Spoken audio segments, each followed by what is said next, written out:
Ladies and gentlemen, welcome to It's Rainmaking time, because the time is urgent. We need advanced technologies and advanced abilities for being able to help us navigate these times. You are going to meet somebody who has been predicting earthquakes for many, many years. It is true that earthquakes can be predicted. Don't believe people that tell you that they can't. Jim Berkland is here, who has been a geologist for many, many years. He's a 50-year fellow with the Geological Survey. He has breakthrough information for you. Please listen and welcome Jim Berkland to It's Rainmaking time. Good morning. Thank you for that great introduction. And this is a critical time, such as I have not felt since October of 1989, when I predicted the World Series quake in the newspaper, named it. We are having similar period from the sun and moon lining up at the time of the full moon. This is called the worm moon, the full moon of March.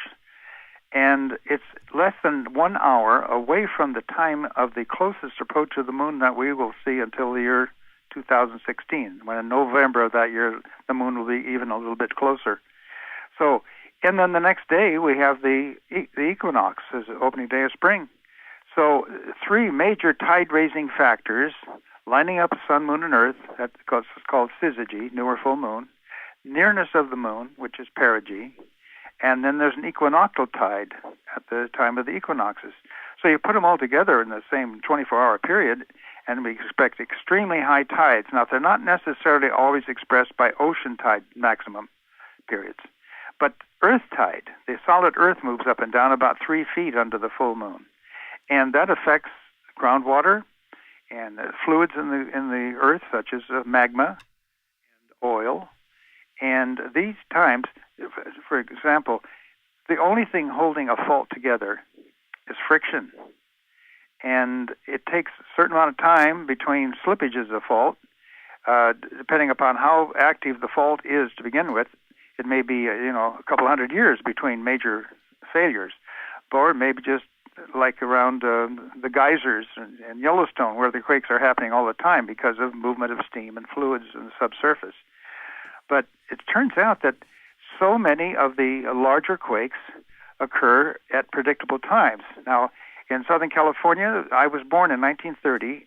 My folks moved us back to Iowa to see the folks in 1933, just before the Long Beach earthquake, which was devastating down there. And the records now indicate there could have been 30,000 school kids killed had the quake occurred not at 5:45 at night, but about 2 in the afternoon, when all those old buildings, weak buildings, collapsed on them.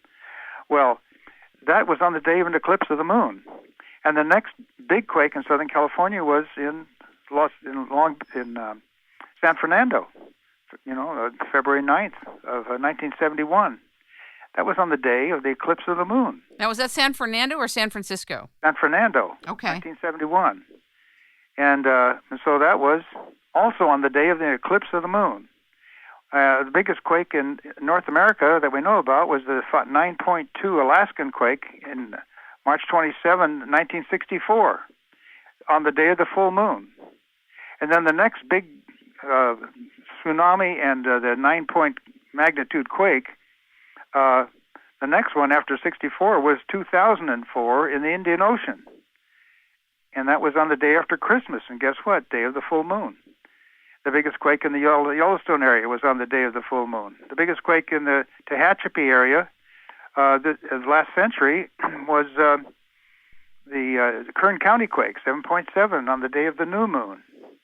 And one would see a pattern if you keep looking at these things. And my colleagues are getting all their truth out of black boxes and believing implicitly in them because their professor told them the same thing. Earthquakes cannot be predicted. They are random events. Well, I had to unlearn that when I found out what's really going on.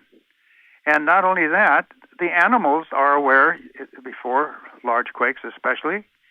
And I'm getting more and more concerned about what I hear around Los Angeles area.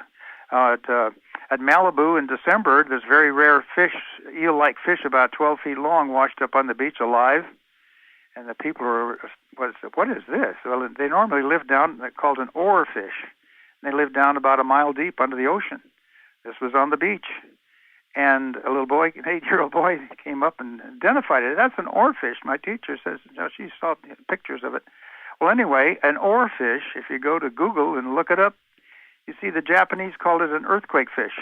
And there were oarfish beached near Japan last year. And it was highlighted in the headlines. Does this mean a big earthquake for Japan? You have massive schools of fish coming into shore and beaching themselves like whales and dolphins, as they did before the World Series quake and did just before the Great Indian Ocean quake.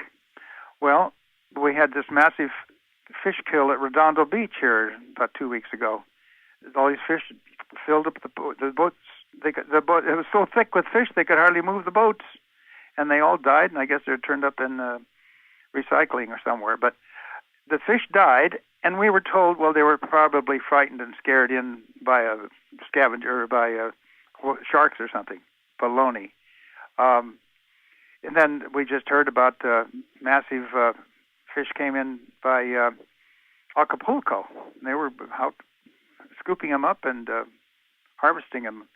Very unusual situation. And then we heard about a very unusual thing off San Diego. The whale watchers here this last week are surprised to see a couple of dozen sperm whales, very rare sperm whales, all around the boat. And they'd never seen such a pod of whales in history. So it goes on and on and on. And so if you see strange animal behavior, lost dogs and cats, before the World Series quake, I'd been monitoring this lost and found animals in the local paper, the Mercury News, since 1979, when a physicist with Xerox acquainted me with the fact that the lost and found column lengthened just before local quakes. I almost hung up on him because at that time I was dealing mainly with tides. And it suddenly hit, as I was talking to him, I suddenly realized that our cat Rocky had disappeared 6 days before a 5.9 quake at Gilroy, the strongest quake in the Bay Area since 1911. And then I listened to it much more carefully to this physicist from Xerox because he said that missing cat ads went up, and sure enough, before that 5.9 quake at Gilroy, they had 12 missing cat ads instead of the usual 3 or 4. And that's when I realized our cat, Rocky, had disappeared 6 days before that same quake. Jim, can you explain a couple of parts of this just to bring us into your level of knowledge? Is this from the magnetic field changes? You got it. And this physicist thought it was the change in gravity. But there was no real mechanism. How do they detect this? Now we know that animals, including bacteria, homing pigeons, whales, sharks, salmon, European robins, and I used to raise homing pigeons. They all have the mineral magnetite in their bodies that they grow as a significant part. They use it for navigation. And when I raised homing pigeons, and I'm sitting in the same property that I was raised in the 40s, I had homing pigeons here, and I took a couple in a knapsack and to the top of the mountain about 3 miles away, and I told my sister, I'm going to let them go at 2 o'clock, see what time they get back. Well, they took their time because instead of flying straight home like I could see our house off in the distance, they circled and circled and circled, as you do when you release a bunch of pigeons at a sporting event or something. They circle and circle 4 or 5 times, and maybe more, and then they split off in different directions so they head for their home loft. But it was always a mystery until about 30 years ago when they found the mineral magnetite behind the pigeons' eyeballs. And why would they circle? Because we have a magnetic field circling the Earth. And that's where the aurora borealis lines come down from the pole, the magnetic poles. And so if you have a magnetic material in your body like the pigeons do, and you circle around in a magnetic field, you generate, it's a microgenerator. It actually creates electrical fields. And their little brain tells them which direction is north, and then through their past knowledge, they know which direction to fly to their home loft.